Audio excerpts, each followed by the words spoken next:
Steve Kim here. So excited. Steve Kim Show episode number 207. The much anticipated June stats are in, and as usual, I got your numbers and your stats as they pertain to the detached and townhome markets for both Toronto and pockets of the GTA. So let's get right into the numbers. So that average detached property in Toronto back in May 2022 was trading just over $1.91 million. Fast forward into June, dropped to just over $1.74 million. In Richmond Hill, that average detached property in May was trading around $1.97 million, and fast forward into June, dropped to just over $1.67 million. In Markham, we went from $1.77 million in May 2022 and into June to $1.76 million for an average detached property. And in Vaughan, for the average detached property in May, we were trading around $1.82 million, and into June dropped a little bit to just over $1.75 million. So right across the board in these four areas, we've seen a drop on average for that detached property in these locations. Now, months of inventory, there's a little bit supply and demand. This is a really, really important statistic to pay attention to. Back in May 2022, for detached properties, for months of inventory, we were hovering around 2 months of inventory. Fast forward in June, it crept up just a little bit to 2.2 months of inventory. And don't forget, a balanced market is hovering around 4 to 5 months of inventory. So we are still very much in a seller's market with regards to inventory for pockets of Toronto for detached homes. And you may ask, well, why was there a decrease in the selling price of an average detached property?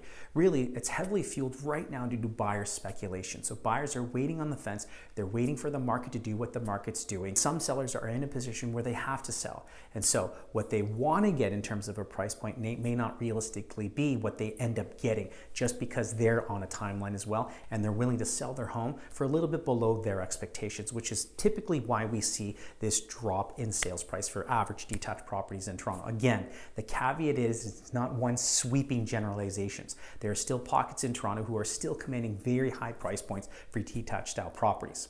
Richmond Hill months of inventory went from 3.5 in May, no change, into 3.5 into June. And Markham, we went from 2.8 months of inventory down to 2.1 months of inventory. And in Vaughan, we went from 3.3 months of inventory into May. We stayed at 3.3 months of inventory into June.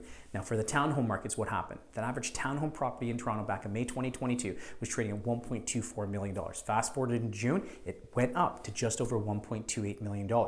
Richmond Hill in May for townhomes, we were hovering around $1.24 million, and now into June, around $1.19 million.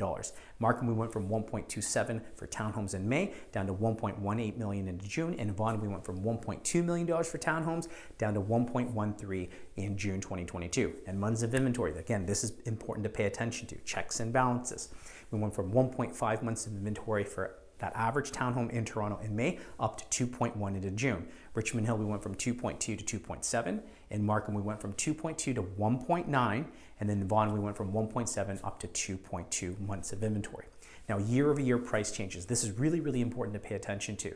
So the average detached property in Toronto in June 2021 was trading around $1.7 million.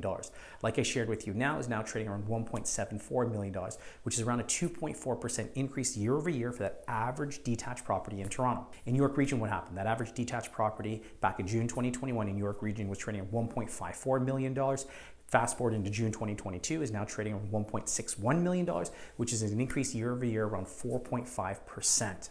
Anyways, I hope you found these stats and these numbers useful. If you have any questions whatsoever, please feel free to give me a call, send me a text, shoot me over a DM or an email.